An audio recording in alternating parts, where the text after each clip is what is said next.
Hey man, good. I figured you'd say it's about 3,000 degrees down there in Florida, like a tropical paradise, huh? I'm sure it's interesting. But yeah, hey guys, thanks for joining us. Thanks for waiting for us. We have George Bell's coming on. He actually has been on a few weeks ago. He was with Ducator, and they won third place in the Hong Kong hackathon. And they pivoted a little bit. They changed their ways. They're actually building a new exchange with their breakthrough technology that they developed at the hackathon. So he has some interesting news for us. And ATIDIUM is coming on as well, helping you save money.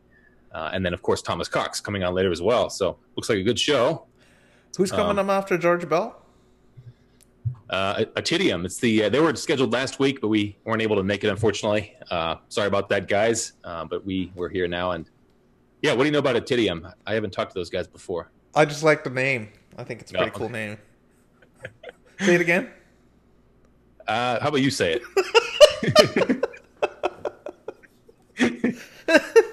You caught on to me. I finally got it. Hey, I'm getting there. I'm getting there. All right. Yeah, we got Georgia. Go ahead. Yeah, George Bell. So, I mean, he's not only a old vintage Blue Jays player, but he's also a guy who, does kicks ass at hackathons. So, I believe they won the last one with this L2 exchange. What do you know about it?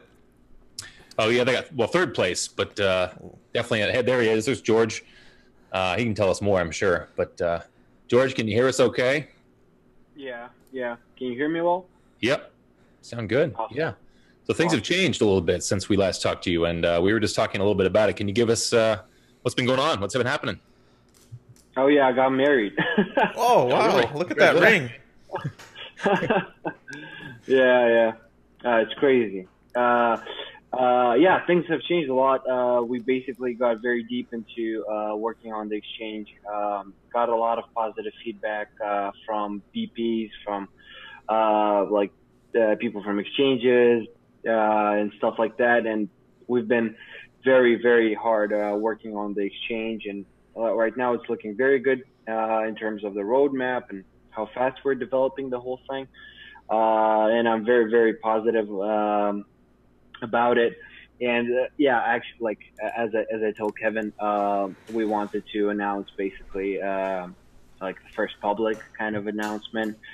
Before that, it's all been kind of private, just getting feedback from people, getting feedback from BPs, professionals such as Kevin, and other big guys. So basically, I was trying to understand if we are working along with what the EOS community wants, and if we're on the right track. And it looks very good. Yeah. Well, nice to have you on, man, and nice to see that good personal change in your life as well too. It sounds great. Everything's on the up and up for George Bell, huh? Thank you. Oh yeah. With all these projects and stuff going on, it's hard to do family life, especially to get married. Right. Yeah. Congrats on that. Yeah. So tell us about L2 Exchange. Oh yeah. I think last time I told you like a little bit about the whole solution and stuff. How we connected the centralized and decentralized.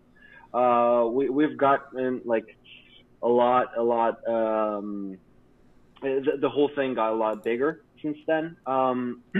At some point, we decided that that right now is the time to create complex solutions that cover a lot of problems and allow different audiences to interact with your product, and creating something that's going to be interesting, that's going to be valuable for a lot of different people.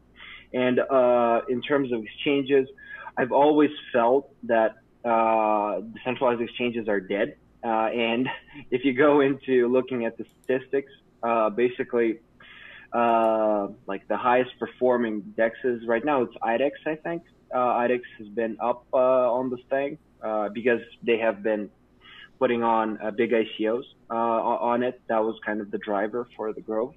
I think they had like 2,000 transactions per day. That was kind of the thing, and that is, if I'm correct, that's the most popular DApp in Ethereum overall, which is an exchange. And I think if you don't count the exchanges, the ones not the exchanges, basically games and stuff like that, other dApps. The biggest one was like CryptoKitties with like 300 transactions per day, something like that. Per day, so, wow. Very low use, and basically it's kind of not that there's a problem and DEXs are solving it. It's more like you're forced to use the decentralized exchange to liquidate your token. Kind of, I had that feeling from the whole thing, and I always thought about like how we can make this better. There's totally a need for something secure, something interesting, and we always came to the same idea that if you talk about DEXs, all of the problems are in the order book. So order book is the biggest problem, because like when you're doing safe holdings, it's about safe deposits. And if you look at any exchange, I'm not sure about these statistics, but like if you think about it, there should be around 70 or 80% of all funds at the same time of the exchange on deposits, not on the order book. So like most of your funds, definitely 50% plus should be in deposits. So we thought that the priority there is that you need to care about the deposits, and they need to be secure 100%, whatever you do. And with this approach, we created the first half of our exchange, which is Hex. We decided that DEXs, but it really, when you're doing decentralized deposits and a centralized order book, that's what we're doing. It's a hybrid exchange. So we call it a Hex. Okay. And basically the idea there is that you need most secure deposits. That's what we're doing. Basically, whenever you're trading, your deposits are, all of your deposits that are not in the order book are staked. Basically, they're just staked, and level 2 does not have an authority in the smart contracts to basically use those funds without your signed transaction. That's how it works. And I'm going to go deeper into the order book. So basically, what happens is then you have deposits, and when you want to trade, we open up a payment channel, and for those people that don't know, payment channels are basically a part of the Lightning Network, as it's called. And when people hear about Lightning Network, they think about using Bitcoin in coffee shops, and that was kind of the initial motivation for it. But there's actually a lot more interesting use cases for it, and we're just one of those. And basically, what happens there is, let's go with the example of the coffee shop. And let's say I'm a guy that likes to drink coffee in this coffee shop. I go there and I tell the guy, I want to pay with Bitcoin, but the dude understands that every time I'm going to pay for his coffee, I'm going to pay another coffee with my transaction fee. That's the magic of Bitcoin. And basically, the Lightning Network is a solution that allows you to open up a payment channel with the guy to then stake some of your Bitcoin, and then do a lot of transactions that are not on the blockchain, but at the same time they're kind of counted on the side chain, basically an off-chain solution. And what happens is then when you want to close the payment channel, for example, I've been going in this coffee shop for a year or something, and then the guy says, I need your Bitcoin, man. I'm going to close the payment channel, and then it kind of let's say it's like a balance sheet. Basically, it counts up all of your spending, and it tells you like you've spent like 80% of what you stake, and the person and then the coffee shop gets gets your Bitcoin. And the interesting thing, the same thing happens on our exchange. When you deposit, you basically stake. You basically stake your cryptocurrency. When you go into the payment channel, it's an off-chain solution that also allows us to keep a balance sheet of all your trading. And when you want to withdraw, this allows us to create kind of a ending for your balance and count the finals. Count the finals and say that you had like 100 Ethereum, you traded that whole thing into 10 EOS, for example, and then what happens is we take all of the Ethereum you have and give you the 10 EOS. So that's kind of the solution. But if you think about it, what happens there is that we basically allow you to have decentralized deposits, which means like most of your funds are safe, like at 100% security, safe all the time, and you only kind of risk what's in the order book. And when I'm saying risk like this, because it's still a very, very secure solution on our side. We try to keep it very secure with everything we do, of course. So there's like little to no risk, but whatever, that's kind of the thing that we want to basically give people that have large amounts of cryptocurrency. They want the safe solution. We have this kind of solution for them. And we come to an interesting part of this whole thing is that we're basically the first decentralized hybrid exchange that allows you to trade different cryptocurrency on different blockchains, which I mean, because usually when you have a decentralized exchange, you're all on one blockchain. You're focused on one blockchain because all the smart contracts are there. If you look at IDEX, you have the order book all in smart contracts. And from the technical side, this brings a lot of problems to the liquidity, to the trading.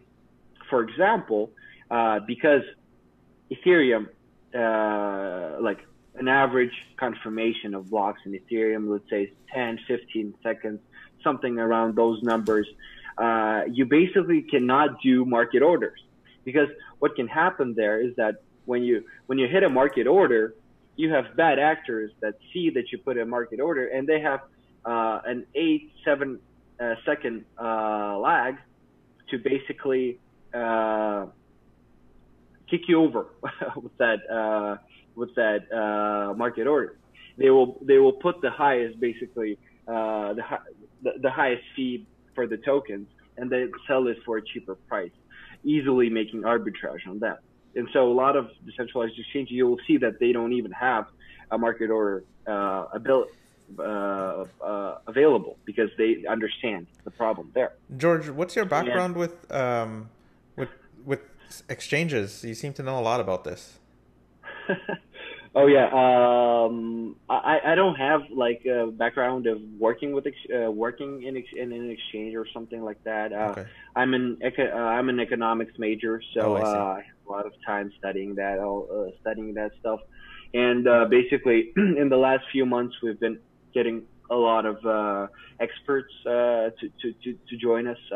One of the people that we're very closely talking with right now is basically the guy that created the first financial exchange in Russia. Okay. And so he brings a lot of traditional kind of push to understanding of the whole thing, and it's very unique, valuable kind of info on how to build a big exchange on a growing market with basically no financial working financial instruments. And that kind of reflects what we have now on a lot of levels.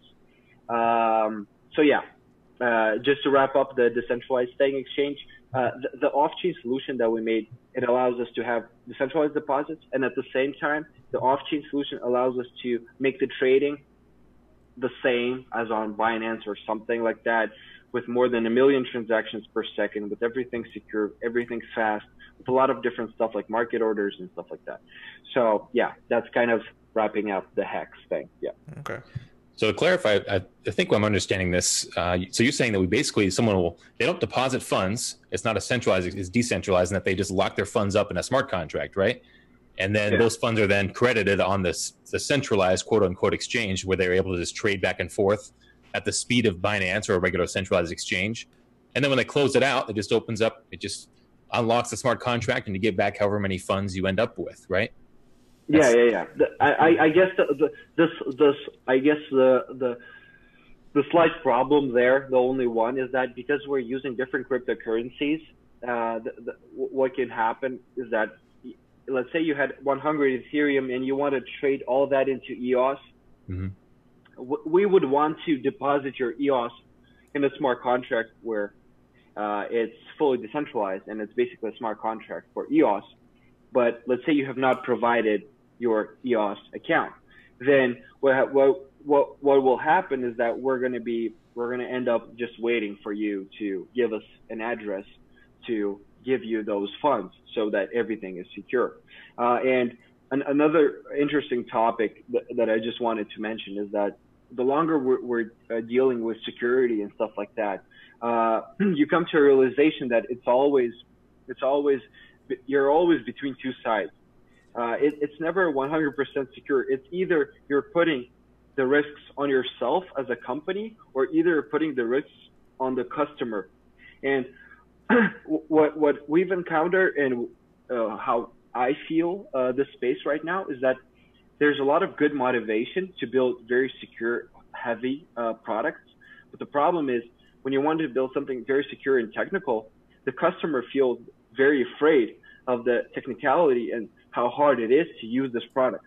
And you have like reverse psychology. You think it's very secure because it's like high end and like this is how it's supposed to work, like 100% secure. But your customer understands that all the risks are on him, on losing the keys, losing the wallet, like 1, 2, 3, and they're just basically afraid to use your product when you're providing the best security. And that's kind of a thing for everyone to think about when they're building these decentralized applications, because I think it really goes in the way of mainstreamization and stuff like that. Yeah. Yeah, just my thoughts on this. So what's next for this project? Sorry? What's next? Like what's coming up, or where can we keep up with you? Oh, yeah. So, just to finish up with unwrapping the idea. So basically, I started this whole thing about giving a solution for different audiences. And after thinking a lot about it, we decided to create an exchange when there's two exchanges under the hood. Basically, providing the first exchange where you can basically trade on a decentralized exchange and a decentralized exchange. And this is going to be like a double registration kind of thing, where you choose whether you want to trade on the hex, or in a simple centralized exchange with like the easiest way possible registration and stuff like that. And we've come to a realization that we need this centralized exchange inside under the hood, because we're building a EOS driven kind of project for the EOS community. And the biggest problem right now with EOS, what I think, is creating simple tools to use EOS for people to understand what you can do with it, for them to access the different markets it has, like RAM right now, the rent market in the future, and stuff like that. And we're going to provide that.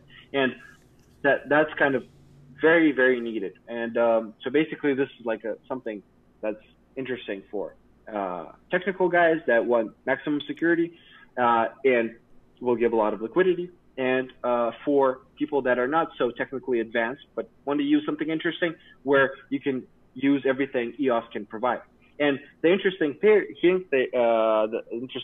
here is that the liquidity pool is going to be the same for both the centralized exchange and the hybrid exchange.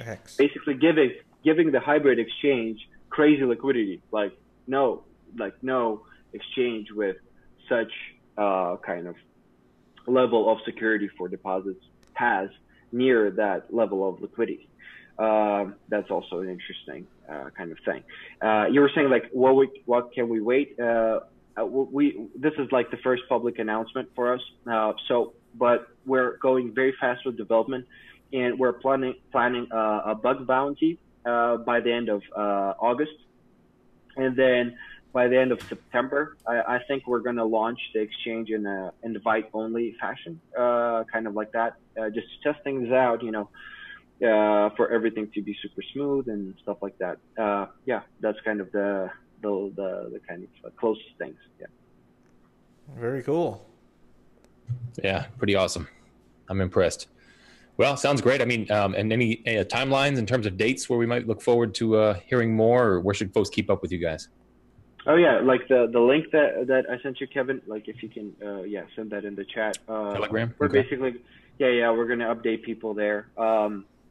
We're still like doing a lot of stuff in terms of design, but I'm very focused on the development of the actual platform. So those kind of things slip through my hands a little bit.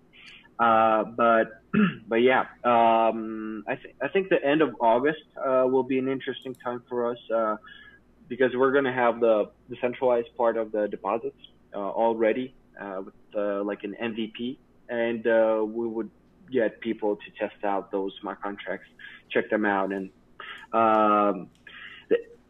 we're doing so much development, man.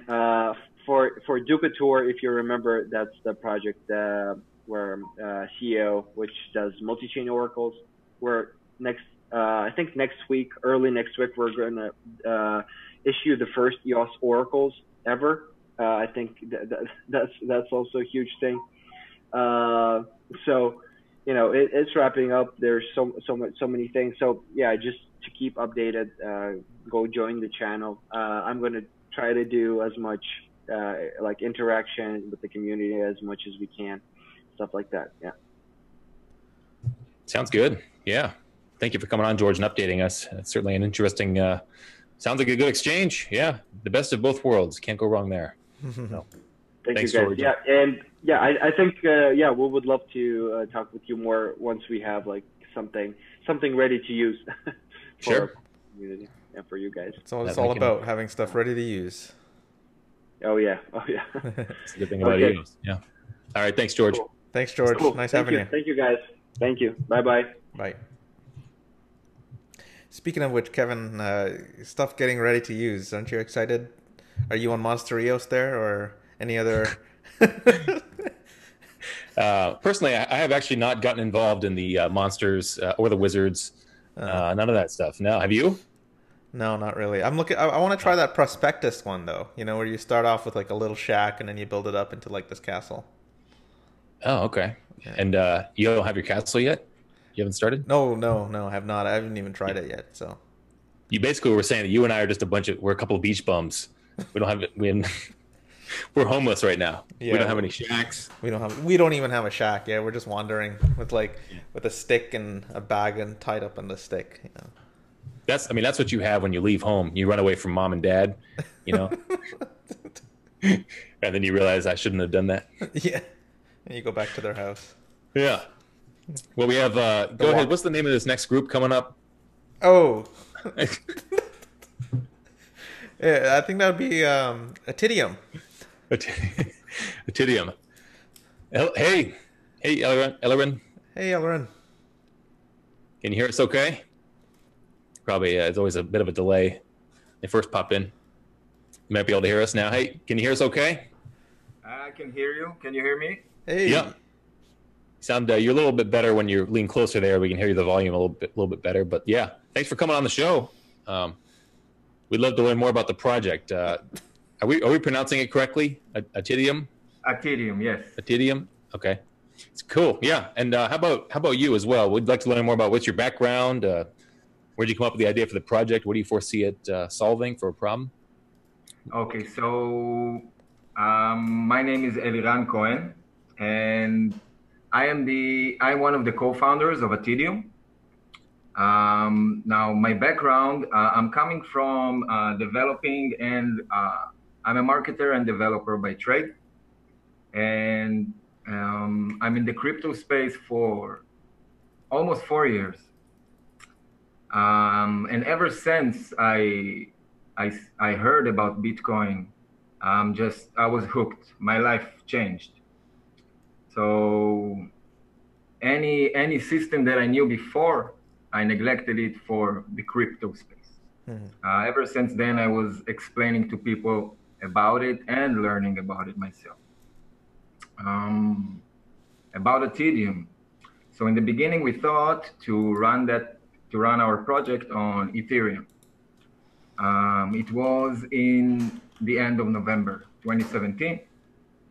And after a while, well, on November 2017, we started developing the website, the white paper, and thinking about all the logics of the decentralized application and how it would work with smart contracts.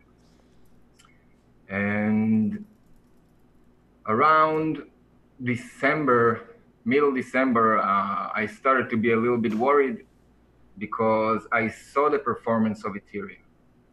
And looking at the roadmap of Ethereum, I figured it would take between 2 and 5 years for it to be good enough and scalable to run ATIDIUM. In January, middle of January, I saw the meeting of EOS in Seoul, Korea. And I saw Sam Kazmian from Everypedia. And he announced about the Everypedia airdrop. And that opened my eyes. First of all, well, Everypedia needs a high TPS, a very high TPS to run all of that. And we, as a payment application, we need it. We couldn't rely on Ethereum. So our project, if we ran it on Ethereum, it would have been stuck for 2 or 3 years because we were waiting for them. Once I learned about EOS, and I learned about it, that it's a supercomputer that relies on governance, and it's actually the first 3.0 blockchain. So that gave me the option to focus on that. And we aimed the project towards EOS, and ever since then we are developing it. Now, about our idea. So in the beginning, it was supposed to be a system that will allow parents to give their children allowances, but in a way that they can control it. They can control when they spend it, how they spend it, and where they spend it. Ever since then, we discovered that we have a much bigger tool in our hands. And it's developing there. We are planning to release the MVP in the next 2 weeks, and actually uploading the source code so we can already have the community also giving us ideas, because in the end, ATIDIUM is going to be fully decentralized. This is the big plan. What else? We are a team of 3 co-founders, plus we have the rest of the team. So each of the co-founders is handling a different department, and I'm in charge of the technical team. Okay. Go ahead, Kevin. Well, yeah, I was going to ask a little bit more about the problem that ATIDIUM now solves, or what you foresee. It sounds like it's for saving money, but also for making payments as well with mobile phone. Yes.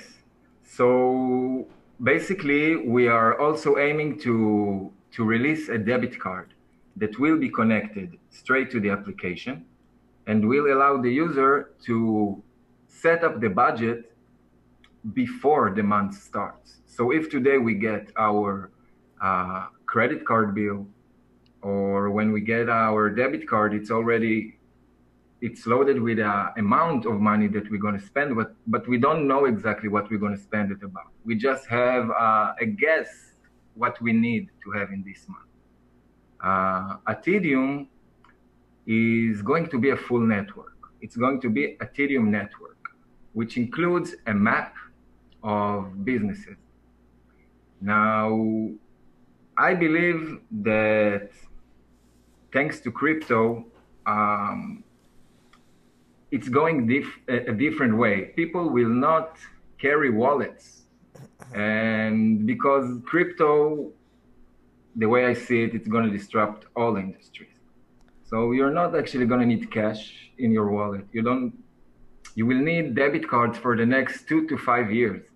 But I believe your identification, your medical bill, your money, everything will be on the blockchain and will be connected to your phone and protected by keys.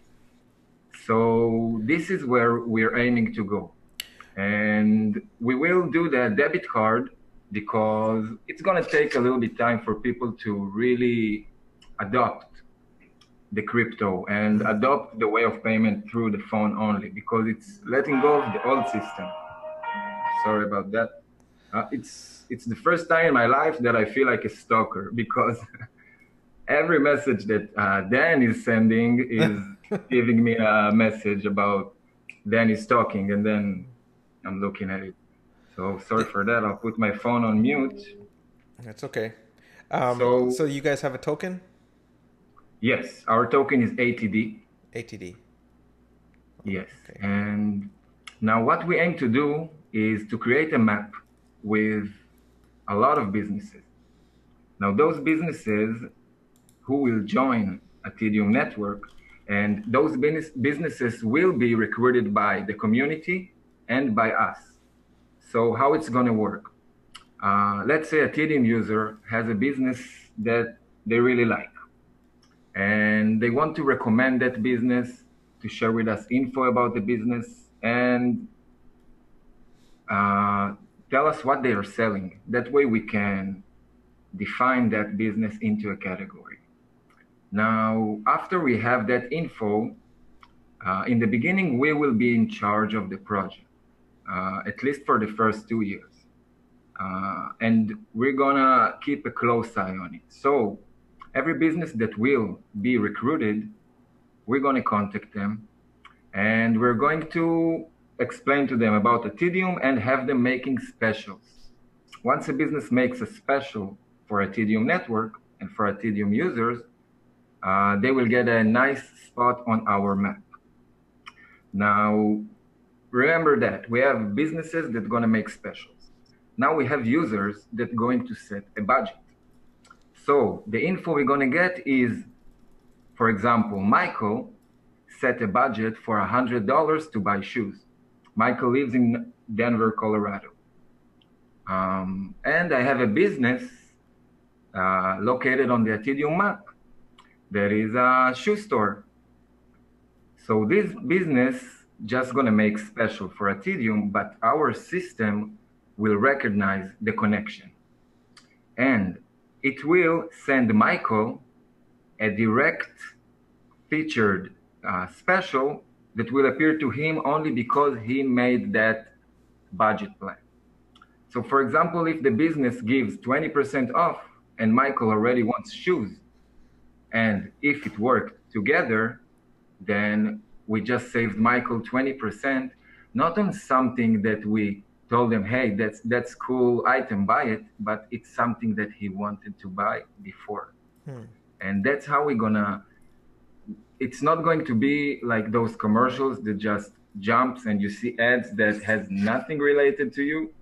Or, you know, today with some things that are a bit scary in the internet. You know, I had it once. I just talked about a vacation in Greece, for example, and few minutes after, I just saw an ad about a vacation in Greece.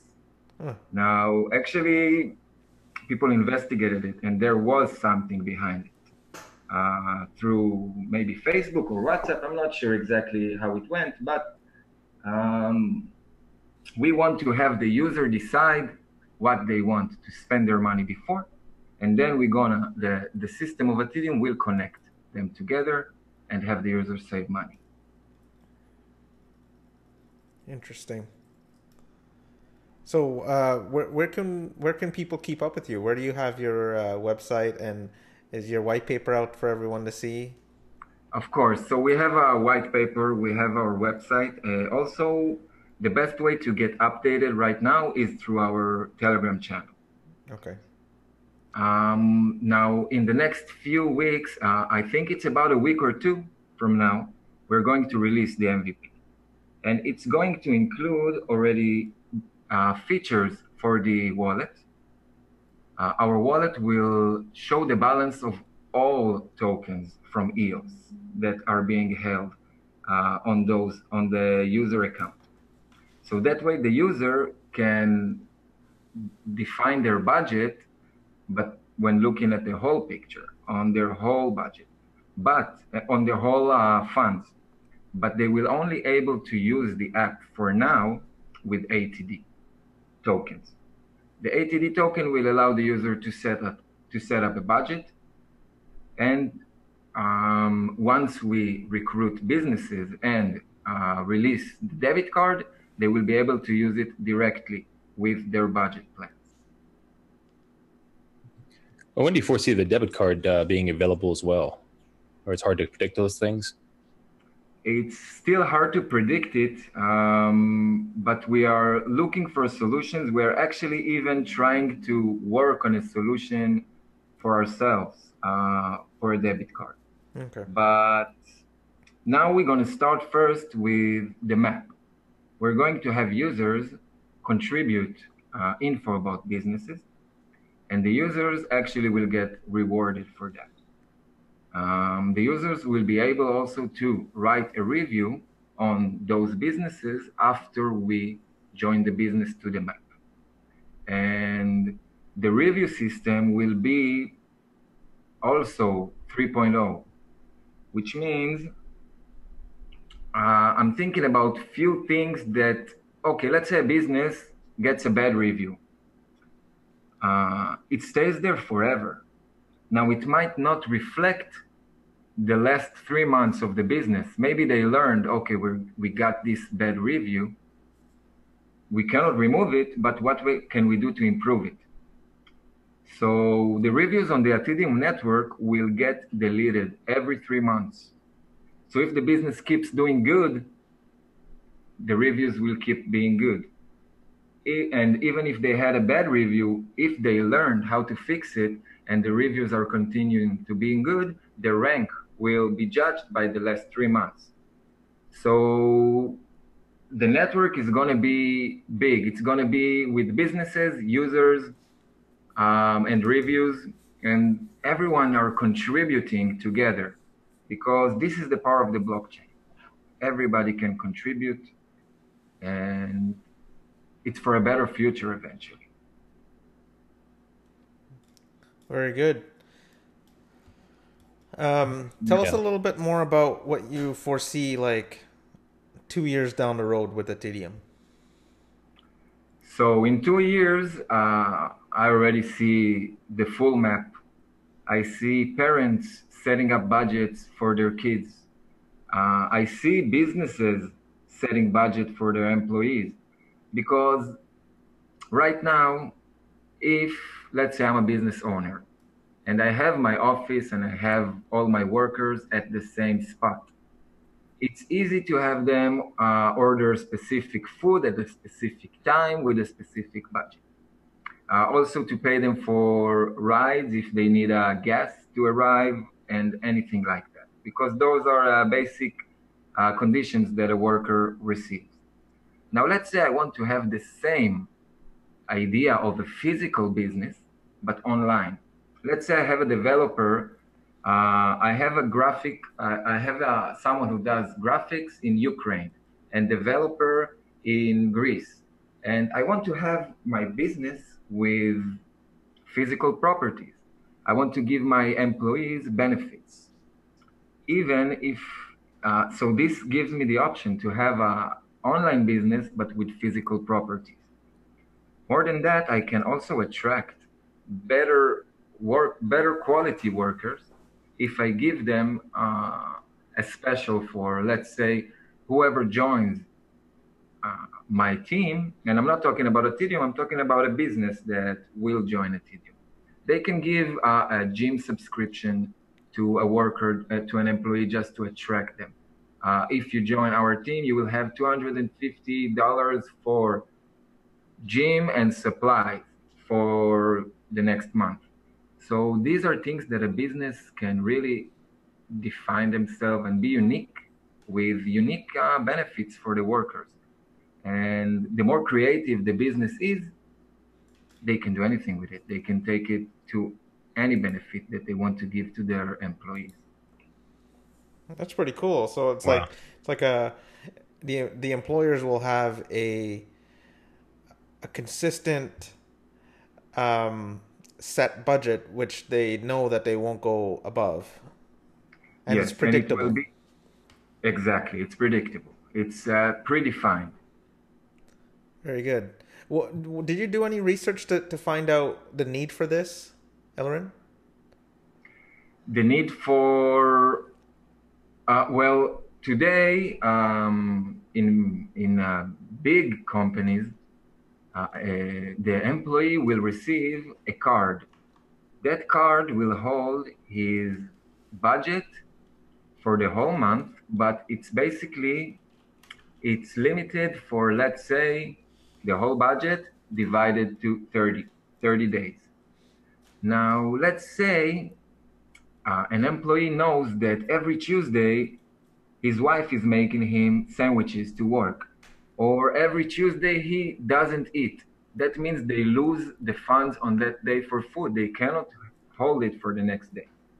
So this will be very useful even for an employee to get the same budget from his employer, but still being able to decide, today I don't want to spend those $50 on food. I want to spend them tomorrow. Tomorrow I want to eat a steak. So it could make the flexibility for an employee, and this is something that everybody wants. People wants flexibility.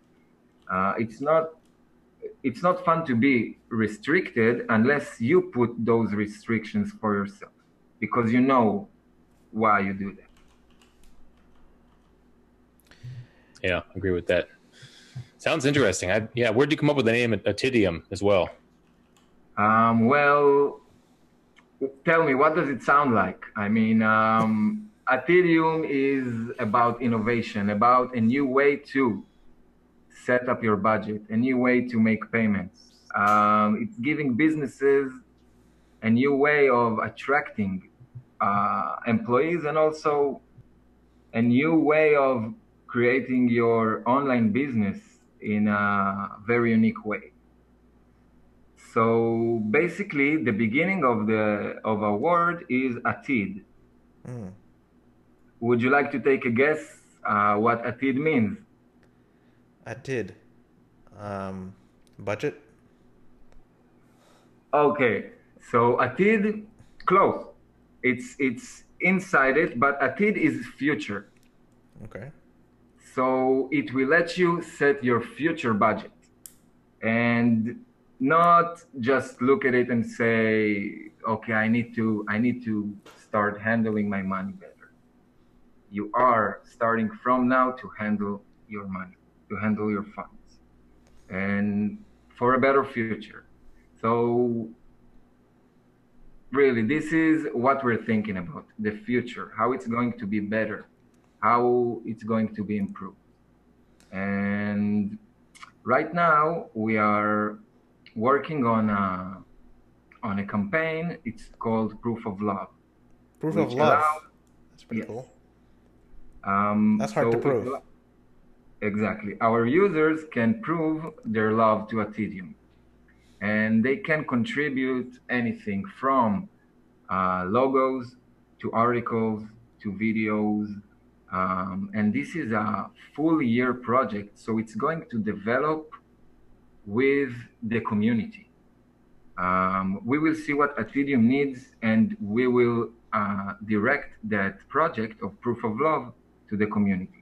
Right now, we're starting with the basic stuff: videos, articles, spreading the word, talking about ATIDIUM, and in the future, it will even be development, adding businesses, and it's all about creativity. So the ideas are just going to continue coming in, and we're always open to hear more ideas from the community. Yeah, from what I've seen, I really like, and I like the name, and we wish you luck, Ellerin. Thank you very much. I know me and you chat sometimes on Telegram, and it's nice to see you in person. You too. It's fun to talk to you in person, and Really, I'm a big enthusiast of EOS. I mean, ever since I heard about EOS, I almost forgot about crypto, and it's just EOS. But I always had big respect for Bitcoin, and I believe also in Bitcoin for the long run. And EOS is the next foundation of businesses, in my opinion. Oh wow. I mean, in the next, let's say, in few years, I don't know, I don't want to guess how many years, but people who will onboard on EOS probably will not even know they're using EOS. Yeah, that's right. Yeah.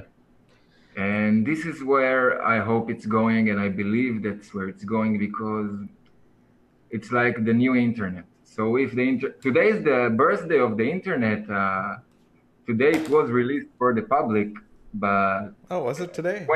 27 years ago, Oh yeah. Wow. 1995 is it? 1991. 1991. Okay. And it will not take that long for the blockchain to rise. I think it's if it started in 2008, 2020 is like today. So if it was 27 years it took for the internet, then the blockchain is going to take 12 years to take over, in my opinion. And we're close. Thanks, Ellerin. That was a great prediction, and we hope you're right, actually. Yeah, I hope so too. Yeah. Yeah, great meeting you. Thank you for coming on. Great meeting you, Kevin and Bluejays. Thank you very much. And I really appreciate all you guys are doing. And when it was the release of EOS, the party, in June, I was following you guys, and really you did a great work helping people understand about this amazing blockchain. Yeah, thanks a lot. And actually, we've had special requests now for a disco. Do you want to do a disco with us here on air? For sure. All right, you won't be able to hear it. Just keep in mind, you can't hear it on this end, but you got to pretend, right? Okay. All right, here we go. See, that's the magic of this disco. We can't actually hear it. We're all just pretending, but on the YouTube they can hear it. There you go. So we just need to move with, oh yeah, I see. We're probably going to move in delay. Yeah. Yeah. You have to go back and see how far off you were. Thank you for coming on, man. Thanks, Appreciate Alan. it. Okay. Good Appreciate night. you guys. We'll Good see you. night. Thank you. Bye-bye. I believe Ellerin was actually coming in from Israel, I believe. Oh yeah, no kidding. They seem to have a. So what is it? It's like 3 a.m. for him then. It's Jeez. 5 hours ahead, so yeah, around. Oh, it's 5. Oh, okay. I thought it was more than that. Maybe it's a little bit more. Yeah, I gotta check my. I always remember NS James whenever he was watching the show, and he'd go out. He'd say 2 or 3 a.m. It's time for me to go to sleep, and then he'd still stay up another hour or 2 or 4. He can't go to bed. No, he can't. Yeah. That was a cool project. I think you're the first one to sort of connect with them, and thank you for bringing them on. That was cool. They have an interesting project, and like I said, I chat with him. I don't know how we got to meet, but it's Telegram. You meet a whole bunch of people, right? So yeah, you nailed that. That's right. Yeah. Some people want to say goodbye to Telegram, but it works for some things. It's it's a good personal connection we can all build up. Yeah. So then when you do these meetups, it's that much more exciting when you meet everybody in person. Yeah, exactly. The pages and pages of chat that you usually have had with somebody. Yeah, like Mr. Cox. The governance chat there. Yeah, here he comes. And Mr. Cox, I mean, he's been back now from China and Korea for a couple, 2-3 weeks. Here he is. And my sleep is finally back to normal. Hey, congratulations. Thomas. Congratulations. How are you? Yeah, thank you. Okay, wow, what a trip it was, too. My first trip to Asia. Oh, really? No kidding. Yeah. Okay. I've been to South America, I've been to the Middle East, been to Europe, but I've yet to be to Africa. I guess that's my next. In Antarctica, of course, haven't been there yet. Yeah, EOS Antarctica. Yeah, they're just. I think they're down there, but Or Australia. Yeah. Or Australia. Yeah, they had that recent hackathon, and I think first, second, and third place all went to Australian teams, from what I read. Yeah, well, they're quite the powerhouse. Yeah, they punch well above their weight, the Aussies do. Very nice. Where are you at right now? We don't recognize this particular location. This is the backdrop that anyone will see if they visit with me in the evenings for the next few days, as I'm in Vancouver, British Columbia. Oh, wow. Nice. Wow. And yet, none of my travels keep me from EOS Go Radio. Yeah, thank you. Appreciate that. What are you doing up in Vancouver there, Thomas? A little work I can't talk about quite yet. It's part of the startup. Okay, very cool. That's why he's wearing the black jacket. Is why he's secretive man. You know, he's. It's navy, but the lighting's a little dim. It's okay. Big room too. I think Vancouver is such a lovely city. Yeah. What do you like about it? Well, so far the architecture, all these water features. As I'm walking down the sidewalk, that people, of course, the Canadians are so nice. Yeah. Just in general, so. Yeah. It's a little like going to a really large American city, only everything is fixed and works and the people are nice. It's clean, yeah. If you get the chance, go see the Stanley Park as well. It's beautiful over there. Yeah, they have a bunch of little tour you can take through there if you wish, or you can walk around. They have a huge rose garden, a bunch of nice statues. Of course, lots of walking. It's right along the water too. Got it. Gorgeous. Yeah. Yeah. So go ahead. 2 blocks from the WeWork. So it's just easy to. Nice. Loving this place. What's going on in governance land, Thomas? Well, let's see. There's there's something coming on the 8th, which I will announce on the 8th. It's 2 days from now. 2 days from now. Early in the morning for me. It'll be around 18 minutes after 8 a.m. Universal Time. So 1 in the morning for me on the Pacific Coast. And that'll, folks who already know about it, and the rest of us just have to wait. Okay. The one thing I can say is that the thing that's going to be announced is going to, I believe, I hope, really help make our efforts at governance conversations be much more effective and much more inclusive. Right now, it seems like, at least to me, like the majority of governance conversations are on this one Telegram channel, which is all English. And we know the EOS community isn't all native speakers of English, and so that's not very inclusive. And not everyone even is on Telegram. In fact, some live in the areas of the world you can't really readily get onto Telegram. So how do we as a community, now that we've caught our breath and launched the chain and we're running on a mostly good enough, not catastrophically broken constitution, seems to be getting us through from day to day. How do we then have a conversation about the pros and cons of Dan's suggestions and the pros and cons of people who are wanting to change and upgrade the existing interim constitution? How do we have those conversations in a really methodical fashion that goes the distance to include people in other languages, Korean speakers and Mandarin speakers in particular, which I think are a very large portion of our overall community. And so I'm looking forward to seeing something come out in the next couple of days that will start to address that in a systematic way. So that's good. Another thing that I'm expecting to happen by the end of the week is an announcement around arbitration and getting even more people involved with even more useful backgrounds and diverse backgrounds in terms of real-world arbitration and real-world non-arbitration dispute resolution and so forth. I'm kind of itching to share those. And Thomas, worker proposals coming, and of course the referendum code is being, I think, tested right about now. Yeah, we saw a note from Joe from EOS Asia. He said that probably within the next week or so we could start voting. And I believe the first proposal is already out from EOS Tribe. They want to lower the threshold for block producer pay, right, down to 50 EOS per day, whereas it is 100 EOS per day right now. What are your personal thoughts on that particular proposal? So, speaking purely as a holder of a handful of tokens, I would like to see. In fact, if no one else proposes it, assuming I can get anybody to support me, I'll support this idea of taking just a little bit of the extra inflation, the 4% going into savings, taking like a 0.25%, a 0.5%, something like that, and turning that into a flat payment for every block producer in the top, say, 100.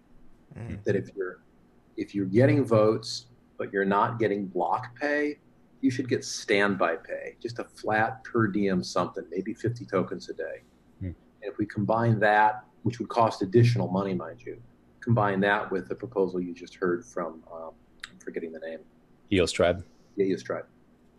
And that would be on the order of, if it's 100 people, that's 5,000 tokens a day. That's very small. We're getting 100,000, 130,000 new tokens a day generated. So 5,000 a day is a pittance for a really stable, deep bench of block producers. And part of the reason I'm saying that is because we're seeing these block producers come up with so much innovation and so much creativity, dApps and wallets and tools of every description.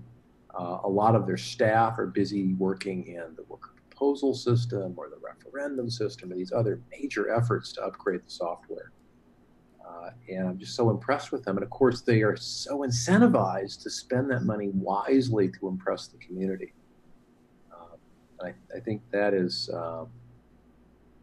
that's a good sign. We didn't know that that would happen.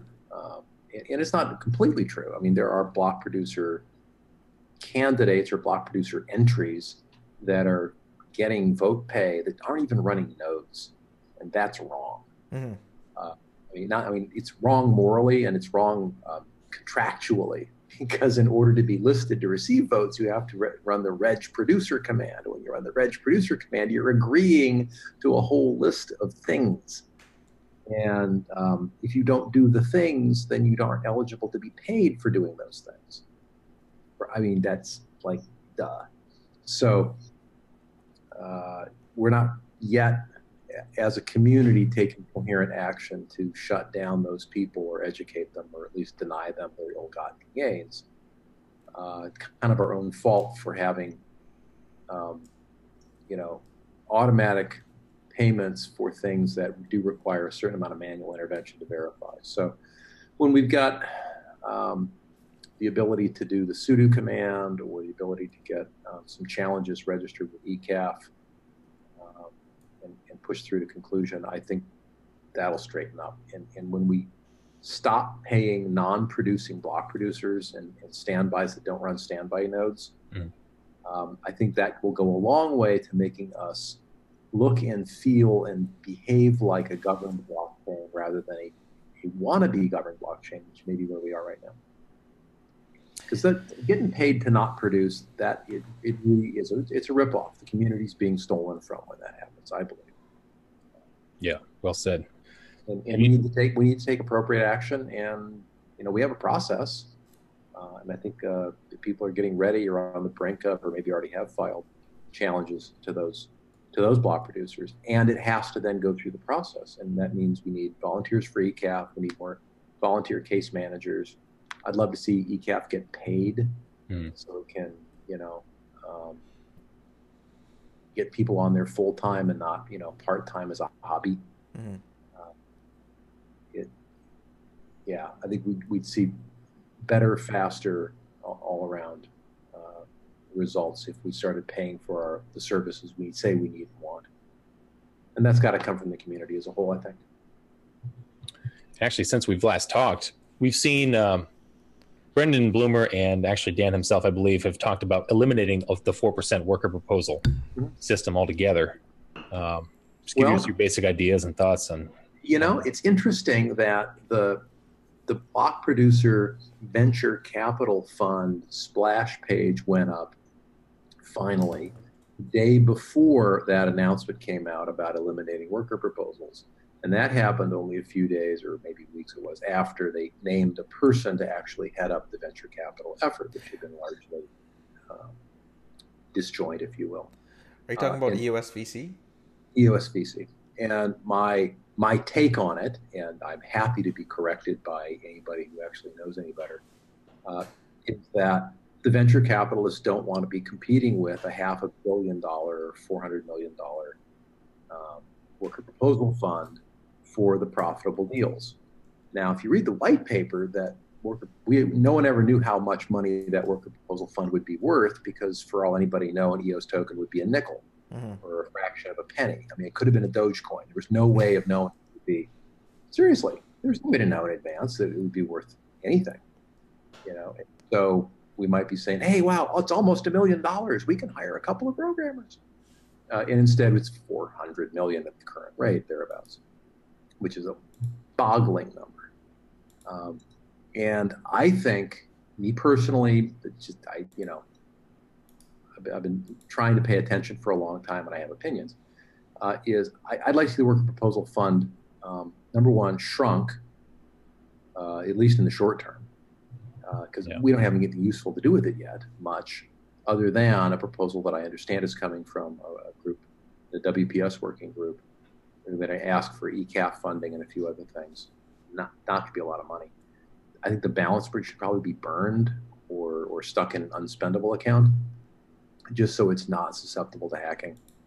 And I'd like to see an agreement reached among token holders by referendum that the WPS fund should be spent exclusively, in my opinion, exclusively on things that we never expect to make money on.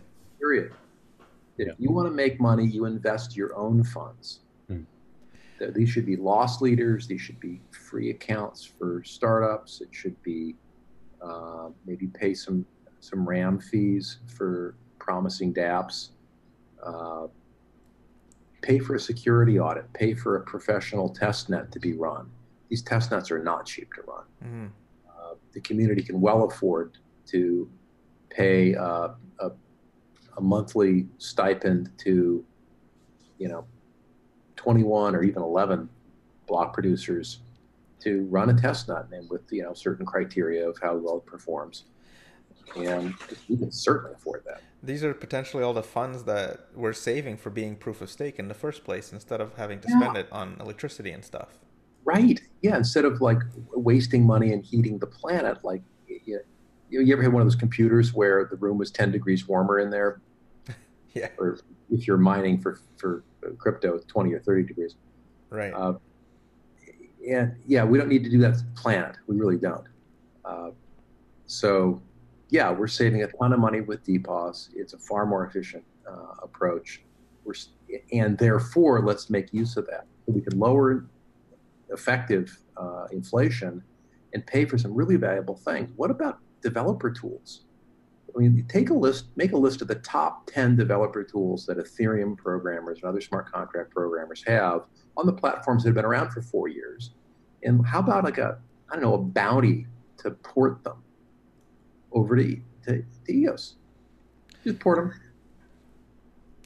So Thomas, are we talking about here using the referendum contract to determine? We have to, absolutely. So what I just proposed, this like policy idea, not my policy to set. I will never have the power to, I have no positional power now, nor will I ever. But the token holders do, and I'm hopeful that the token holders will make their policy preferences clear through voting. So we stop guessing. So we stop fighting about, we should do this with a worker proposal fund. No, we should make a big return on it and then distribute the wealth to the holders. And it's like, pick something, because you can't design a system to do everything. You've got to have design criteria. You've got to limit yourself to a plan. And there's over $1 billion in VC money already allocated for profit-making stuff. Let it go do that. No one is going to cough up money to make developers productive on EOS generally, except the community. We are the only ones who will be directly benefited by doing that, and we've got the money to do it. Some people say that the block producers have that bandwidth as well. Yeah, maybe. I don't know that they're going to have the money to pay the kind of bounties we could pay. I don't know that they'll have the ability to spin up, let's say, here's what I would love to have happen. You know how like, you ever see like a flock of starlings or a school of fish move, and it seems like the entire school of fish is somehow like it's an entity. Yeah. I mean, it's a bunch of individual fish, but they just move together in this. It's crazy. It's amazing to look at. I want EOS to start behaving that way, right? Thousands of people, but we are moving as if with a purpose, which requires us to have these emergent thoughts and this emergent understanding of where we want to go and how we want to operate together. And once we get to that stage, and I sense we're very close, we'll be able to do some bold and interesting things to evolve this platform and dramatically improve code quality, code testing, security audits, things that a lot of folks kind of maybe wish Block One would have done back when it was just a software project that hadn't been launched, that Block One honestly can't do right now. I think the only people that can do it are the token holders working collectively from the Worker Proposal Fund. We are the only ones, I think, with the proper incentives, and we've got the resources and the tools. We'll see. And token holders will tell us all what they really want, and we'll go, okay, and that's what we'll go do. What does a proposal look like from start to end? Do you have any thoughts on what that's going to look like? Let's take EOS Tribe's proposal. Sure. So I haven't looked at the referendum code exactly, and so you want to talk to them and maybe look at some samples. We need to run test nets for these things. From my perspective, a fully formed proposal has to have, at a minimum, the code that would be executed upon success. If you reach your 15% voter turnout and your 10% more yeses than nos sustained for 30 days.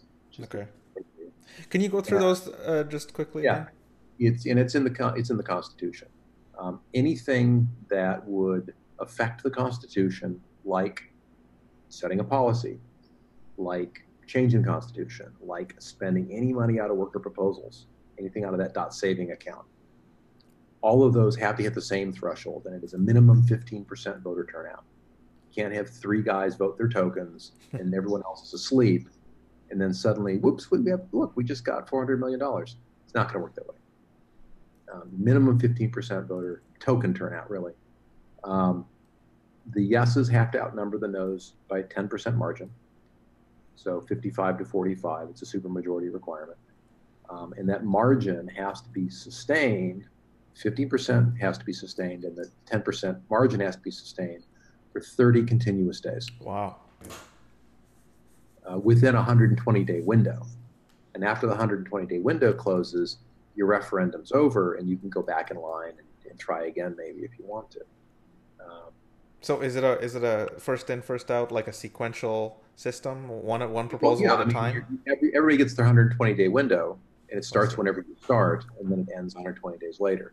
Now, if it were me, and it's not, I would have some sort of ballot access process. I live in Oregon, and Oregon has a very robust voter initiative process. We're putting things on the ballot all the time here. So we've had every imaginable challenge. We've had every imaginable weird corner case come up. So I feel actually quite educated on this topic. Okay. At least one of the aspects of it.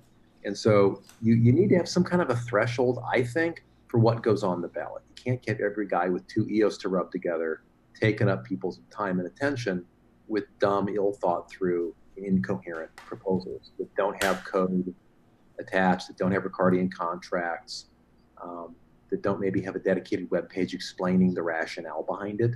I think that would be smart. Anybody that can't bother to do that, I plan to vote blanket no on everything, or even withhold my vote so they don't get their 15% in the first place. I'm very demanding of people who want my time and attention, and I think everybody here should be. So you need some sort of a threshold to get onto the ballot in the first place in terms of proving that people are interested. Now that could be tokens, it could be accounts, it could be a mix of tokens and accounts. People just saying, I'd like to see this on the ballot. And maybe you need, 100,000 tokens worth of votes saying that. I don't know, something. Otherwise you're flooded, otherwise you're spammed. No skin in the game, right? I could put up as many proposals as I want to, and you get that same idiot that's, filling the log with empty transactions. I love ByteMaster, like endlessly again and again, taking up memory in the reporting nodes. That was you, wasn't it?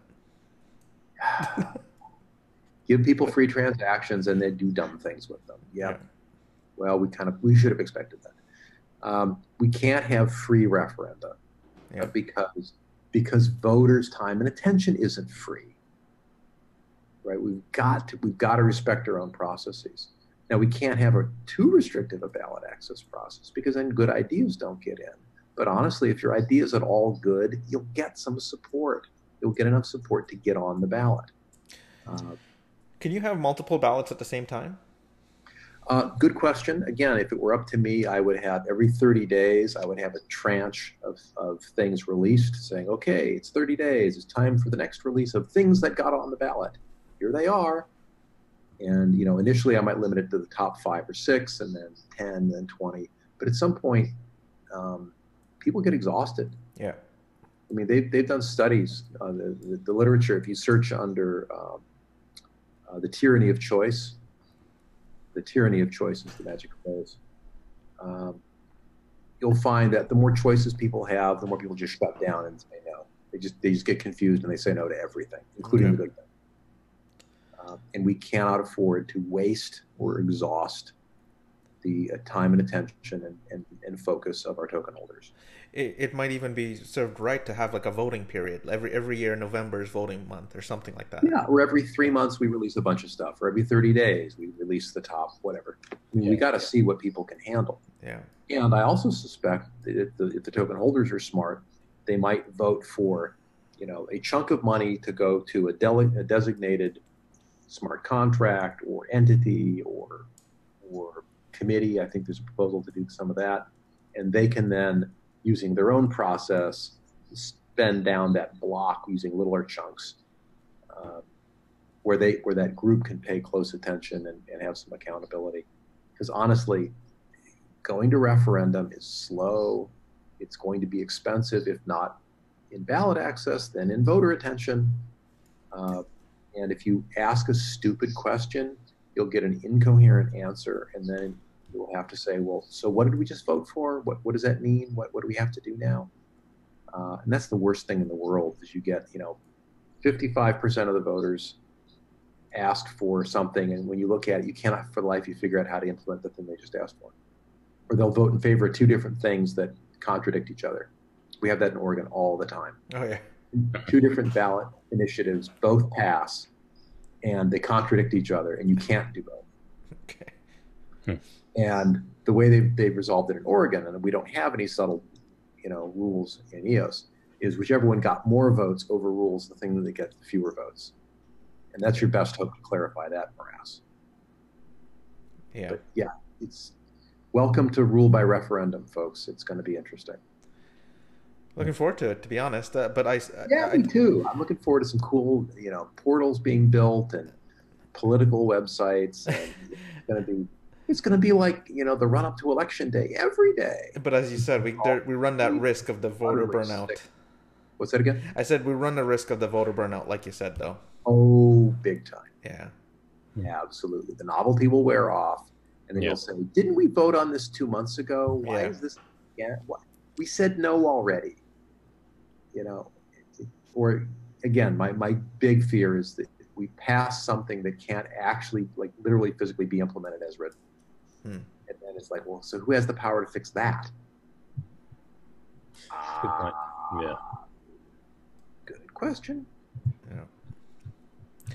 And Thomas, let's talk about, so Dan put out the recent proposal for EOS resource renting and distributing those rental profits to folks. Can you talk a little bit about your thoughts on that? I don't understand it fully. I've been so busy in other areas that I haven't paid good attention.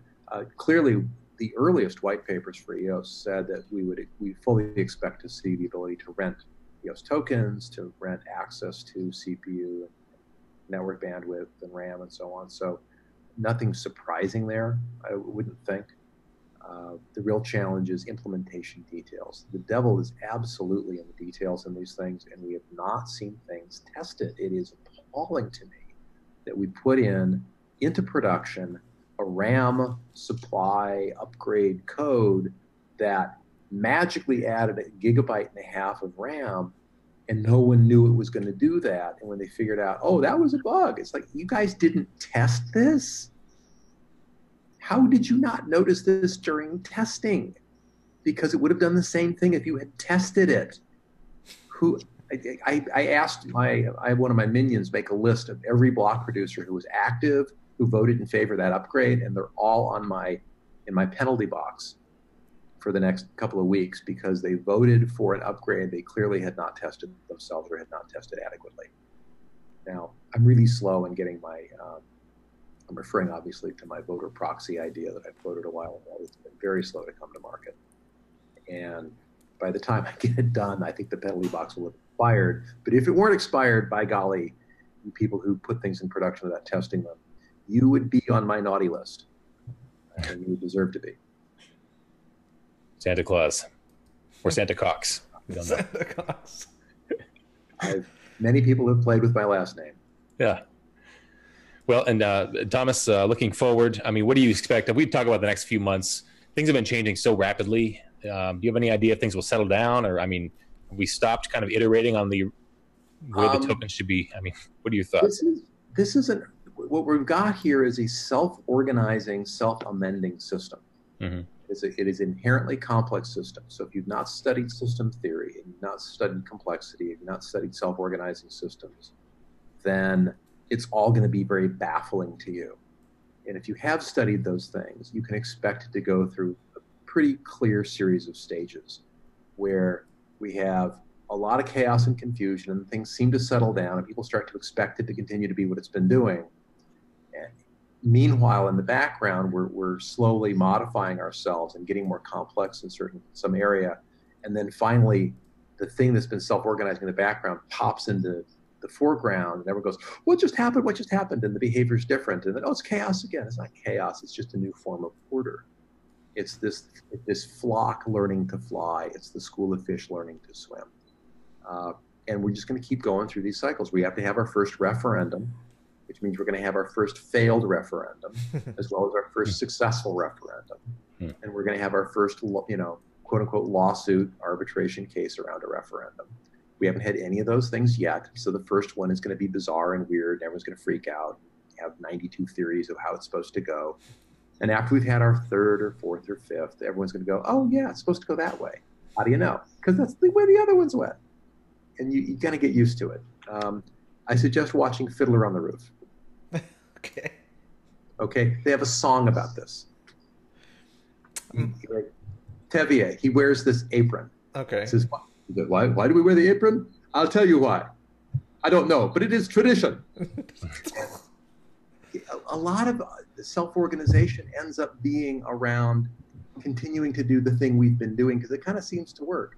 And right now we don't have a lot of those because it's just too new. And once things start to seem to work, they'll settle down very rapidly into repetition of what seemed to work, a week ago. I'm kind of disappointed I didn't get to hear the song though. Not from me. There's two things I cannot do. One is I can't make aesthetic judgments. I don't have whatever the gene is that helps someone. I know beauty, but I don't have, taste in the sense of aesthetic judgment. Huh. You don't ask me to decorate a room. Interesting. I'm an engineer at heart. Everything will work.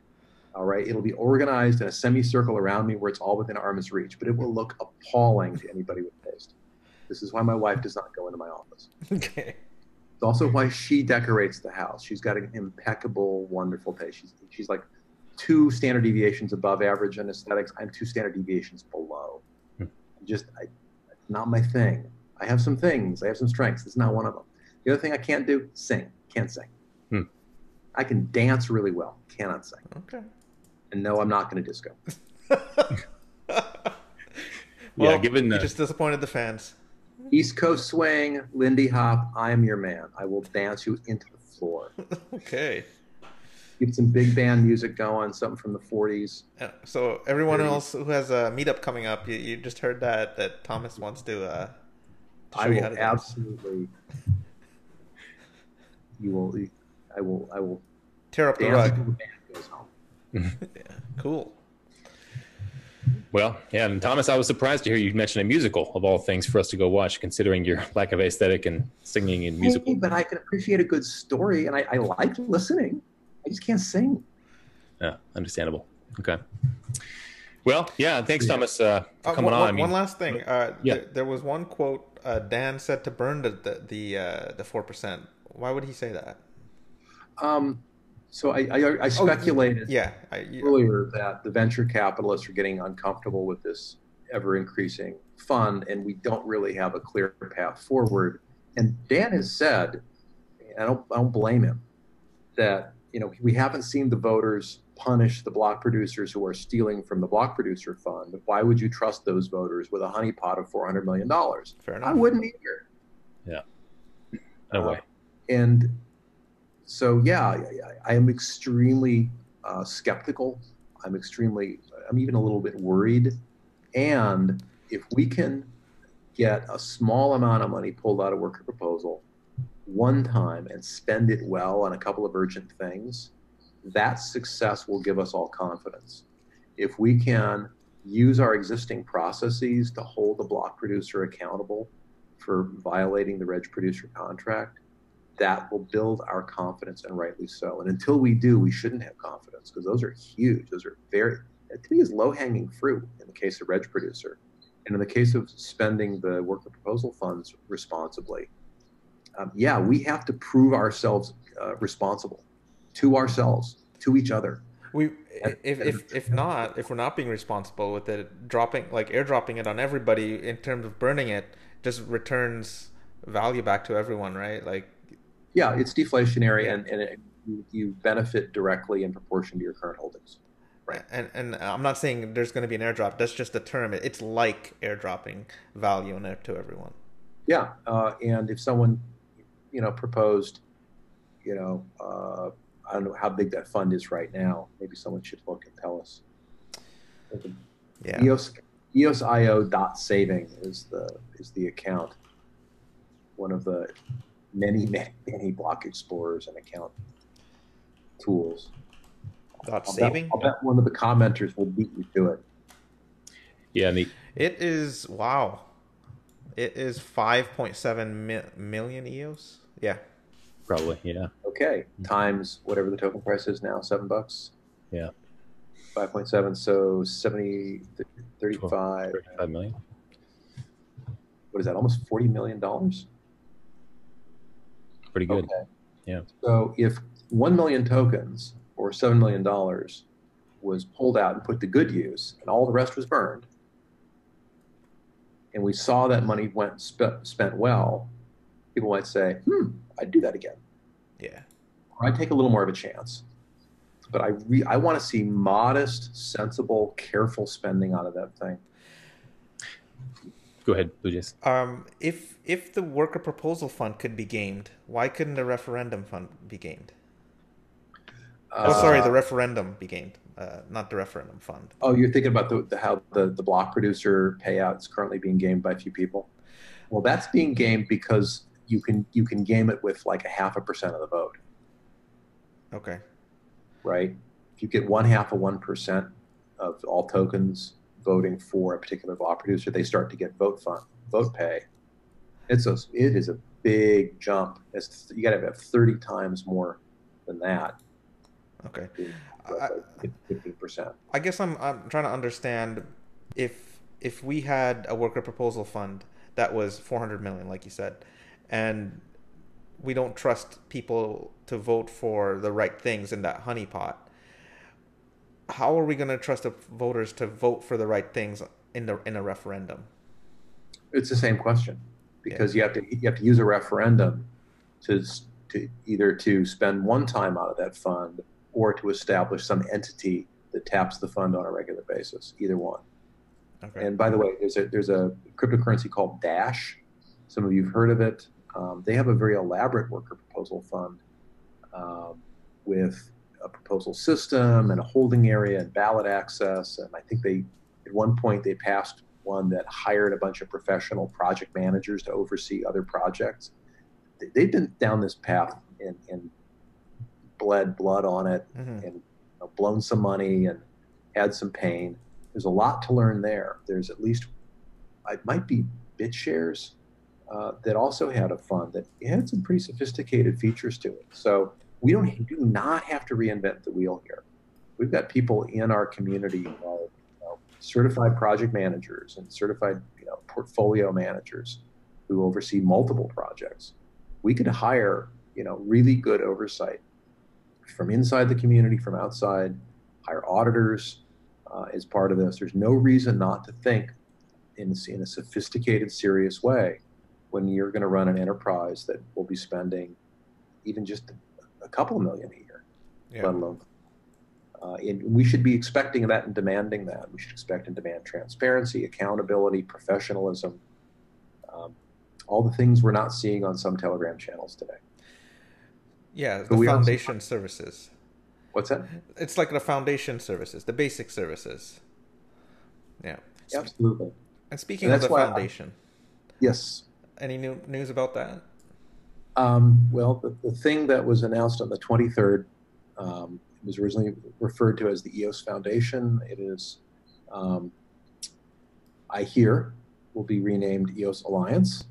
And I understand that they will be announcing their presence formally and officially to the media and to the EOS community in about a day and a half. Okay, sounds good. Yeah. I guess we'll learn more in a day and a half then. I imagine so. Good deal. All right.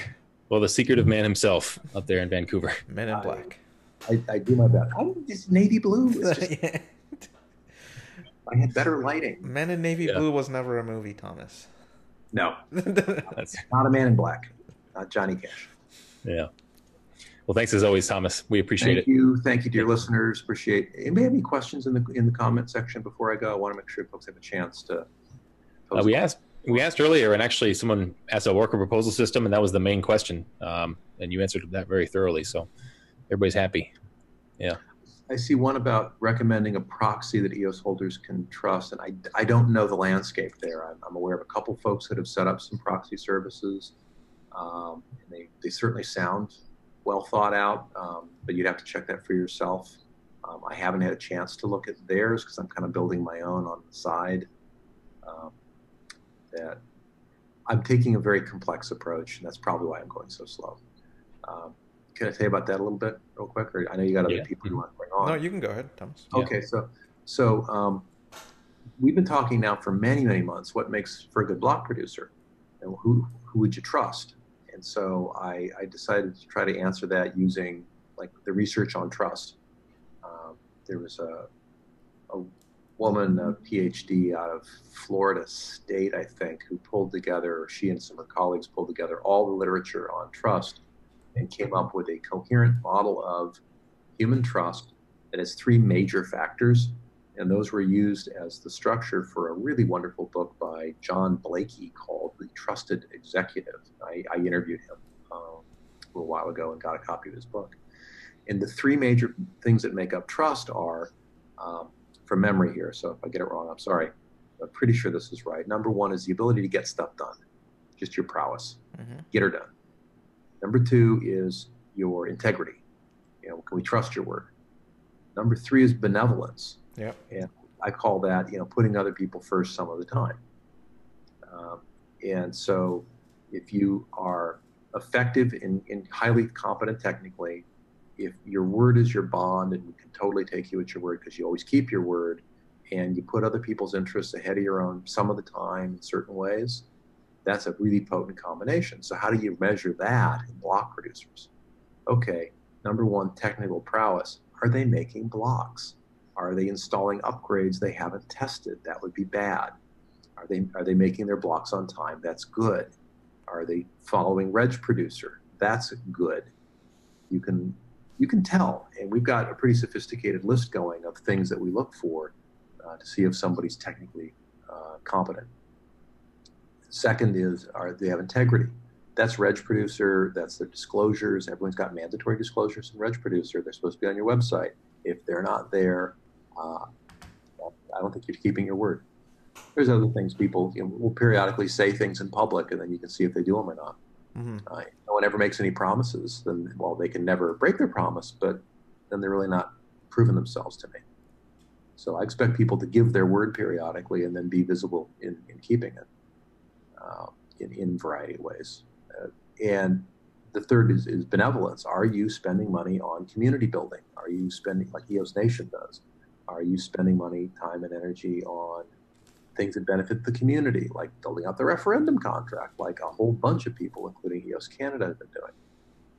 Are you actively building community, like EOS Gravity and EOS New York? And God, I'm sure there's a dozen I'm not thinking of offhand. And because I can't think of them, that's why I need a spreadsheet to track it closely, because I want to be fair to everybody. And there's so many people, there's so many block producers that without a systematic way to track it, I wouldn't be able to be fair. And that's not okay. I have to be fair. So that's my goal, is to track in a spreadsheet all of the elements that make up each of those three major things. And then I mentioned the modifier called the penalty box. If you screw up royally in public, I will put you in the penalty box. And your score in my proxy will drop dramatically for a while. And then you'll be rehabilitated. If you stop screwing up, maybe if you apologize, you'll get out faster. Then your score will return to whatever your baseline was. And my intention is to allow people to put their own weightings on these scores. So, if you care about bare metal, then whoever gets the bare metal score really high will score high for you. And then your list that you can copy out and paste in yourself, or you can just use one of my proxy agents. I already set up the bare metal proxy, although it's not active yet. If you pick that persona, boom, you'll get guys that score really high on bare metal. And if you think community is really important, then it would put more points towards weighting higher the community building activities. And if you think we mostly need a lot of technology built out, then people building tools and developer tools and training and things like that, those guys would bubble to the top. But you won't see anybody that's technically incompetent on that list. You won't see anybody that's totally selfish or wildly violating reg producer on the list. And so each of these different weightings, these personas, the things you care about, you can pick from a list, and you'll get your own customized list of block producers that you could then vote for, either by picking a proxy that I provide or by just copying and pasting the list yourself. And I think that's a way to educate voters, where we collect the information in one or a few places and disseminate it widely.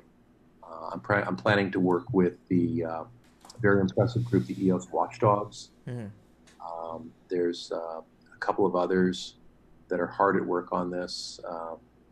There's a guy, Controlling Hand, on Telegram, who's very prolific and detail-oriented around tracking what block producers are doing. So we're building the tools that we need to, figure out who the best block producers are, and to reward them appropriately. And so this kind of this is called information clearing in the language of governance.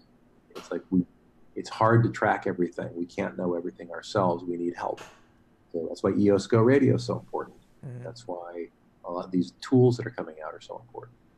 And I think why sophisticated proxy services are going to be really important as well. It's much easier to investigate one or research one proxy and then just delegate your vote to that than it is to try and research 30 block producer candidates on your own. Oh, or 50, 100. And then what criteria to use, and then which tools do you use to assess them? And wait, who built what tool? Yeah. We've got to divide this problem up and cooperate. Again, that's why I'm just so impressed with the Watchdogs and Controlling Hand and these several other folks. Proxies are the future for EOS. Proxies are going to be a big deal. We need many proxies. We need many approaches to proxies. We need transparency in the creation and maintenance of proxies. Yeah, that's tremendously important. I think that the referendum is going to be very similar. And just to be, you don't actually have a proxy. You're creating the tools for coming up with proxies. I am in the process of building one. It's not done. Okay. Is that the Cybercode twins on your channel? Yeah, you know those guys? I know their work. They're amazing. Yeah. They're wonderful. They're fans too. Of course, you've got thousands of subscribers now, so of course you follow the people. Yep. I'm glad we can give you a moment there, Thomas. I many moments. You guys give me many moments. Cool. Well, thank you. Thank you. I got a interview with the Chinese channel in about a half hour. I got to run prepare for that. Thank you very Sounds much. good. Thanks, Thomas. Thanks, Thomas. Yep. Bye. Oh, it looks like Kevin's dog is playing with a toy there. Yeah, you can hear it in the background. Hang on one second. I'm gonna go. Okay. Hi, everyone. So that was Thomas, and we'll get into the news actually. So let's see what we got here. So if anybody has seen the news about the Bitcoin venture with the Starbucks and Microsoft, so the New York Stock Exchange owner just announced that they're going to be setting something up. Kevin, what are your thoughts about that? It was conflicting news. I know that Starbucks, they called it backed something, BAKKT, I think it was. Yeah. And then shortly afterwards, so CNBC said, "Oh, you can buy your Frappuccino soon with Bitcoin." It was a big announcement and all that. And then other news sources later that day said, "No, you actually can't." And Starbucks said, "No, you can't either." So in terms of what it actually does and is for, I never could quite figure it out. I don't follow Bitcoin quite as much as I'm interested in EOS. So I don't know exactly what they're doing but yeah. So they've set up something with Microsoft, but you will not be able to buy coffee with Bitcoin at Starbucks, according to Starbucks. So Yeah. what were your takeaways? I mean, what did you find out? This is about building the structures in the financial world so that you would be able to do those things. So it's not about, is it going to happen now? It's about laying the tracks for it to happen down the road. And while we're not talking about EOS specifically, once that track is laid, there are many other projects that can use them. So Bitcoin's leading the way because it's the biggest market cap. But as I expect, it's big news in that it lays those tracks. So if anyone has any thoughts about that, come into the Telegram group. We can talk about it there. Next, Kevin, the Rex stuff. So the proposal that Dan sent out in the last week, I think that was one of the biggest news items. Yeah, as always, anything that Dan puts out is a big news item for everybody, and that will continue to be the case. But basically, as everybody knows by now, you can stake your EOS and rent out your token bandwidth, and you will receive payment for doing so. Now, we have heard about other projects doing this possibly. Shintai was the most well-known. They've been working on that for a while, but it sounds like Block One is using their own implementation. And from what I understand, Shintai is actually very close to release anyway, and they're going to go ahead and release it. So you will have other options. Yeah. So if you're looking at Rex, you're saying it's not a very good rate, whatever it ends up being, the interest rate that you may get from renting out your tokens, I guess you could look over at Shintai and see if that rate is better, or if their model is different. But what did you take away from Dan's announcement, Bluejays? Yeah, so I think part of the white paper for EOS IO software was that it was supposed to, and it is, giving the token as much utility as possible. I think this just furthers the evolution of that and the development of that. It's a utility token. When you have that token, you can change it into SEOs. You have different mechanisms in order to rent, lease, own different parts of the network, CPU, RAM. I think Block One learned a lot from the RAM system, and they realized that people are going to speculate, and it's a natural, normal thing. And why not get trading fees out of it? If we can have a totally, we can pay for producers from trading fees, or we can pay for those foundational services for trading fees and not have an inflationary coin, then, or token, inflationary token, then why not? Yeah, it's win-win. Yeah, agreed. Dan, he's big into Austrian economics, and that's a lot of what he modeled the EOS token on, in terms of just providing value for everyone in the system. And having a deflationary token, as you just described, Bluejays, is kind of what he is creating, right? if the 4% worker proposal was entirely eliminated and then the RAM fees are able to cover the block producer pay, then we'll have a token where the actual total amount of tokens is going down. There's no inflation. It's actually deflating. So provides more value for everybody who's holding tokens, in theory, as long as there is adoption increasing and everything's working well. But in terms of this Rex proposal, it's interesting because it's a little complicated. My basic understanding is that you'll be able to lend your EOS to the Rex, and that will create what's called SEOs. So basically, the dApp developer can buy the SEOs, and they'll get a 30-day window of CPU and net to run their dApp, right? Right. And I've seen people refer to this kind of like an Amazon Web Services model, really, where you're just renting it out month at a time for your bandwidth, as opposed to just having to buy for an indefinite period of time in terms of how much bandwidth and CPU. Because as you know, Bluejays, as a software engineer, you may have spikes in usage. You may have times where you need to ramp up the number of tokens that you need to hold. Yeah. And this makes it a little bit cheaper, or probably even a lot cheaper, for those developers who have big apps. They may see big sudden increases if they have a large promotional or they have an announcement coming out, or even if it's just Christmas time and everybody loves to connect with their friends on social media at Christmas on their decentralized whatever it ends up being. So go ahead, Bluejays. You're right. It becomes an elastic solution. You need more, you get more. You need less, you sell. So there's that give and take of resources on this supercomputer that's being developed here today and in the future. So, I mean, it's damn exciting, I would say. And I welcome Chintai's solution as well, too. So, yeah, definitely. I mean, competition is always great, right? That's why we're all here. We believe in capitalism, and this is capitalism 2.0. So everybody competes and everybody collaborates and everybody wins, kind of thing. What else do you see on the news there, Bluejays, this past week? What else do we got here, Kevin? Well, I can tell you that Poloniex, they added EOS. Poloniex is the exchange, and so EOS is now on there.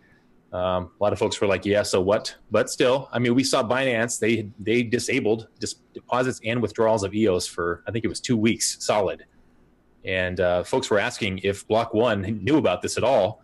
And Dan responded in the EOS channel, the main Telegram channel. He said, yeah, we gave them everything they needed. And he said this a few days ago. And yet still no word from Binance as to what the heck's going on. So having more exchanges and more options, like we just talked about, competition is good. So, hey, good news, right? Poloniex taking EOS. Yep. And what took them so long anyhow? Anyways. I don't know. Yeah. The next thing I saw was that the Coinbase custody exploring new assets, including EOS. So that's good that Coinbase is considering it for their custody, which is basically a way of hanging on a custodial service for institutional clients, optimized for storing large amounts of tokens in a secure way. So it gives the ability to be able to for large clients to come in and buy stuff. Perfect. You should be very happy about that, Bluejays. I think everybody who owns EOS would be, yeah. Right. Yeah, right. Yeah, that's good stuff. I mean, obviously, Coinbase is a centralized entity holding your assets for you. For some people, they still trust that more, and maybe even institutional investors maybe trust that more, which is fine as long as people are buying EOS. I guess the average EOS holder doesn't care how the whale is storing his tokens. So, yeah, it's a good deal all around. Good news, huh, Bluejays? Yeah. Always good news here on EOS Radio. Are you going to vote on this referendum, Kevin? It's like, it's going to be interesting. I think it might be a moot. In my opinion, it could be a moot point if Block One actually does come out and vote with their 100 million tokens, which, as Thomas himself said a few weeks ago, they have to vote with all 100 million all at once because those are all locked up. They have that 10-year release period, so they can't actually break up those 100 million tokens in different blocks. They just have to here comes the Dan hammer, as we like to call it, right? Although I think Brendan also has some say. Dan himself has said before that Brendan and Dan are the ones who decide, the two who decide where that vote may go. So what I'm trying to get at is if they do vote with those 100 million tokens, that creates this massive cliff, right? Yeah. So then I think this proposal would be a moot point because you'd have the 30 producers that Block One voted for, or if they manage to expand it, Dan's also said before that he would want to expand it to 50 possible votes as opposed to just 30 right now. whatever it ends up being, right? There's going to be that huge cliff, and then those guys will not get paid after the block one vote. Yeah, I think it comes down to the fact of them being an individual voter, just like everyone is. So they will only vote on the ones that they care about. Right. Yeah, and I think what I mean though is that the actual this producer, or this proposal rather, that I'm getting with EOS Tribe, they're saying that they would like to pay the smaller producers 50 EOS per. They want to drop down the actual limit, the cutoff from where producers can receive pay. If there's that huge cliff, then all the percentage will go to the top whatever 30 that Block 1 voted for, and then the rest will have such a minuscule amount that they may not get paid anyway, right? Because they will not make the cutoff for the 50 EOS. So I think Thomas's proposal, he just said, is actually more effective. It's kind of like a 2.0 version, where if you're just in the top 100 in general, you'll get your 50 EOS per day, right? So there is no calculation based on your percentage or what your payout would have been, which those percentages may get really skewed if we have that big Block 1 whale vote come in. Mm-hmm. That's all just my opinion. And also we've seen Dan say with the Block 1 vote, and I'm getting way off topic here, but this is important too. He said before in the past that they're not going to vote unless they see 51% voter turnout, which I guess we'd have to wait for that Rex exchange, the rental resource thing, to come active in order for us to receive that kind of voter turnout. Because in order to get your rental payouts, you have to be voting for at least 21 block producers. So you have to be doing some kind of voting to help the system in order to get your Rex income for renting out your tokens. So that should boost up the voter participation pretty substantially, and therefore we may be able to see Block 1 vote if we are able to get past 51% organic turnout. So I bet you Block 1 votes for Rex. I think so. I think you're right. Yeah, that would be a real shocker, huh? Yeah. Anything else important there, Blue Jays? I don't see anything. Yeah. Let's do final thoughts of the week there, Blue Jays. What do you know? Yeah, I mean, referendum, it sounds like something's coming in the next few days. The EOS world never gets boring, huh? We always have something to talk about. Yeah, that's true. Things have changed even since the launch. Everything's changed so much. Yeah. In terms of the RAM market exploding, and then all the different proposals for that, and now the rental resource, and it never ends, does it? So, yeah, pretty exciting stuff. Yeah, final thoughts of the week for me. I'm just excited to see the announcement day and a half Thomas was talking about. We'll see what that's all about, learn more, and see how it changes EOS, see how it helps EOS, and fingers crossed for everything. So keep up with us, guys. Telegram channel, want to chat with us, t.me/EOS Go. There you go. It's pretty simple. Telegram is t.me, and we have our Twitter and all that stuff. You guys know us by now. So thanks again, guys, and go EOS. Go EOS, guys. Have a good week. Later.